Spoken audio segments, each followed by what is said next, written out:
Welcome to Chris Parkin Shooting Sports. Right, you've probably seen the little unboxing video I did and first impressions on the FX True Ballistic Chronograph. Well, here it is. I've been using it for a week or so now, and I'm here to report back on exactly what I've found.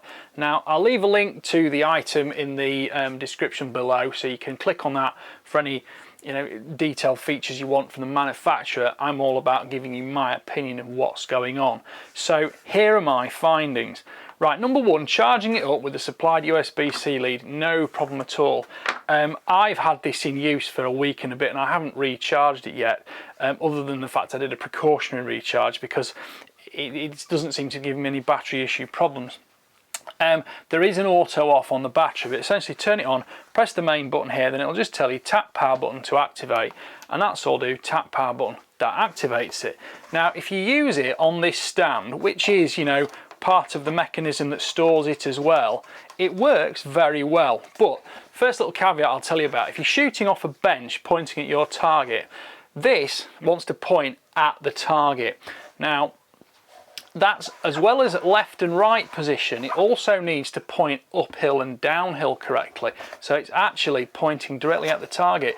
Now if you're on a bench it's not a problem because the benches are usually flat level. If you're on the floor prone, you don't really notice where the floor exactly is feeling, but you do sometimes need to just pack that up a little bit just to make sure it's aiming up or downhill correctly. Now of course if you put it on a tripod, that doesn't matter because the tripod you can set up to do that, and this little hole on the top here, which is designed for you to spy through so you can look directly at the target, is a very valuable accessory. But let's talk about some other factors. Now initially I used it with a centerfire. I put it about, I don't know, 30 centimeters from the barrel on the bench just to give me some space to move. It was a 308, no problems whatsoever. There's plenty of signature coming back off that bullet from the Doppler radar on the front here. I then used it on a 2.2 rimfire, but this time I did bring it in to the 20 centimeters it recommends distance between chronograph and barrel. That worked just fine. I got all my subsonic reading values and given BCs, everything like that, everything it says it will do. Now when I used it with a sub 12 foot-pound air rifle, that was when I first started to need to set up with a little bit more care and caution, and you'll see from the photograph I'll put on screen now, I put it with the barrel right next to the chronograph, so essentially we've only got about 10 or 12 centimeters of displacement on that. So that then worked fine. Again, for a 177 sub 12 foot-pound air rifle, I got my velocity readouts, no problem. I got ballistic coefficient readouts, not a problem. I'm going to go through the whole menu structure of it now so you can see a little bit more of what goes on the main screen. So if I zoom in here now, you can see this on the main screen. That is giving me the readout that I literally last measured. So if I go through the functions on this, I'm just going to go into configuration to start with. So velocity range, 400 to 4,000 feet per second. That's going to handle most air rifles and centerfires. There's a possibility with firmware updates in the future this may change. They may give you some different other options, but for now that's what it does and it works perfectly. Just select that. So we've got simple up and down keys, although in some modes the up and down keys are actually the opposite way around, but you'll see that in a minute. Now primary unit is on the immediate display. We can have that in feet per second, meters per second, joules or foot-pounds. So you've got 2 speed readings, 2 energy readings. I generally go feet per second for my primary, and I will also use foot-pounds in my secondary, which you'll see shortly. So if we go secondary unit there, we can then set it up like that, and I've got it set up in foot-pounds. So I get an immediate response. That does rely on an extra thing we're going to talk about in a second, because in your weight unit, you need to set it up in either grams or grains. Mine's set up in grains. Just looking at the distance unit, that is whether you want it set up in metric or imperial. That's more to do with your later on ballistic solutions that it's going to give you. But if we just select that and go back, next screen down, distance 1, distance 2, distance 3, distance 4. Now these distances are randomly set up with it when it comes, so you've got intermediates between 1 and 100 yards, which is 91 metres. But you can actually set these secondary readings to give you distances all the way out to 300 metres. So if I just scroll down there, it goes again in the loop. 300 metres is the maximum distance at which that Doppler radar will still pick up your bullet and give you return signals. Now the further you can space these 4 digital readouts for speed measurement, the better and more accurately it will give you your BC. All mine have been so far just fairly simple ones, just done out to 100 metres on my general usual test range. But if I go into these, look at distance 2 for example is set up at 46 metres, distance 3 is set up at 69 metres, and it will space these out for you. This is something you can look at in more detail when you get further into using the chronograph, but initially it will work straight out of the box. Now if you want muzzle energy, you do need to enter your projectile weight. Here's one of the flip sides, that actually this goes up and down with the up and down keys the opposite way, up or down. But it doesn't matter, because you just hold it down, it'll scroll through to the weight. So I'm pushing the up key and it's going down in bullet weight now, and if I press the down key it goes up in bullet weight. Not sure why they've programmed it that way around, it's just the way it is. The last bullet I was using was 143 grain Hornady ELD-X out of a 6.5 Creedmoor yesterday. I'll leave it at that for now. Now bear in mind, if you forget to set that, it will sometimes give you very odd energy readings. So for example, if you've got a 700 foot per second air rifle and you've left it on 143 grains, it'll look very odd. And similarly, so do remember, if you want your muzzle energies, do remember to put that in correctly, but it doesn't affect the actual speed reading, which I know is predominantly of interest to most shooters. Scroll down again, next screen. So the barrel offset, this is the distance between the barrel and the chronograph as it's set up like this here. So if we look at that now, 0 to 20 centimetres is the best. If you've got a barrel set up pointing straight and your chronograph's over here, it's technically pointing slightly at an angle, so it needs to compensate for that, and that's why it wants to know how far it is away from your barrel. It's not something you've got to worry about to the ends of the earth, and frankly you want it as close as possible, keep the barrel as close as possible. One thing I will say is that a viewer got in touch with me and said he's having a lot of problems getting his set up. One of his problems is he's got a muzzle brake on the rifle, and the muzzle brake on his rifle, in my opinion, I don't use muzzle brakes very much, but I think really that is causing an enormous disturbance and basically blasting the chronograph around, which is causing him some of his problems. But it's well worth noting you can play all about with positions on this. You can bring it further back from the muzzle, you can actually put it forward of the muzzle if you want. Obviously don't put it in front of the muzzle because you will shoot it. This guy's actually tried it above. He did get some success with that, but I don't think it's optimum, to be honest, because it's better next to it where actually FX tell you to put it. The barrel offset is best at 0 to 20 centimetres, it's worst at 30 to 50 centimetres, which is when it's out there to the side. And then you've got sort of middle ground, 30 to 40 centimetres, but I'm going to leave this on 0 to 20 because that's where I'm getting it to work best. Now, like I say, if you've got muzzle brakes on, you may have some other issues with it actually the blast off the muzzle brake rocking the chronograph and disturbing it. Looking at the other things here now, the channel. Now, channel is to do with using the chronograph on a range where you've got several other people using a similar FX chronograph. Essentially, channel allows you, just like on a TV, change the station, because if the guy down there on target 1 is using channel X, you can use channel Y just over here, and it just means you won't suffer from any interference from his signals with your own. Similarly, if you've got other people using them as well. It's actually, most people I think generally tend to use these things on their own anyway, but you know, some large range complexes you've got a lot of parallel ranges and there will be several people using them possibly. I'll just leave that as it is. I haven't found it has any effect on the readings for me personally. It's purely there if you've got interference from other chronographs. So if I just click select on that, that will just move my select there. Shutdown time is perhaps fairly obvious. This is basically the auto off timer.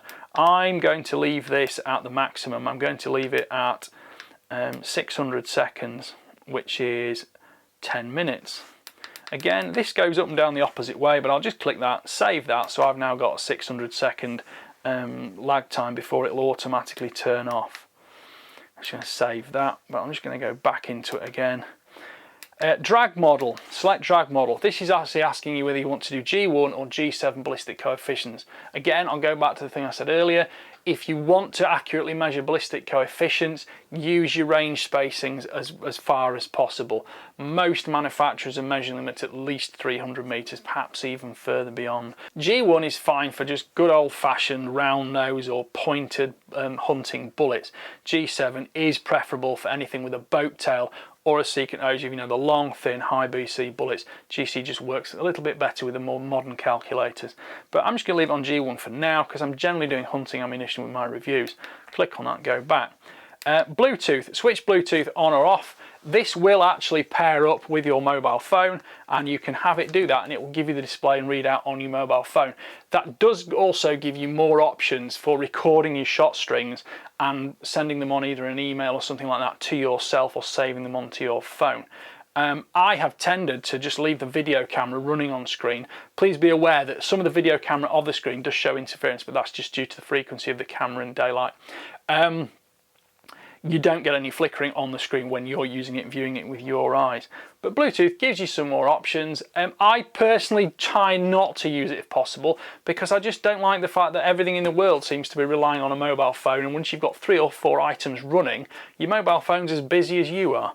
So that's that. So we can turn Bluetooth on, turn Bluetooth off. It's up to you depending on whether you want to use that or not. Last factors, we've got interference. This allows you to compensate for, you've got the indicators on or off if it's compensating for any kind of return signals or problematic things you've got destroying your readings. But essentially, if you are on a range without huge reflecting surfaces and things like that, or other electromagnetic interference, you're not really going to have as much problem. This ties in a little bit with just setting it up for the best usage, because if you think about that, that radar, it's like an ice cream cone. It's pointing out into the distance, and effectively you want the tip of the cone as near to your gun as possible, because out into the distance, both vertically and laterally, your bullet is obviously going up and down through its ballistic arc, and it may just be moving off slightly due to the wind. And of course, aiming through that, although quite precise, is not as precise as the sight on your rifle, for example. I didn't have a problem setting it up, but we'll go with that a little bit more in a minute. I'm just going to leave that off for the moment because I'm not having any problems with other signals. Exit without saving. That just basically takes me back to the main menu. If you do change variables, it's best to click save. But essentially, once it's running, that's it.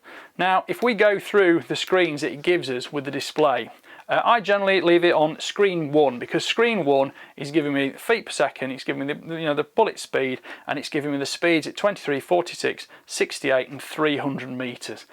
If you click into the second screen, it's giving you the speed readout at those distances. It's also giving you the energy readout at those distances. Again, make sure you put your bullet weight in correctly for it to calculate this second column.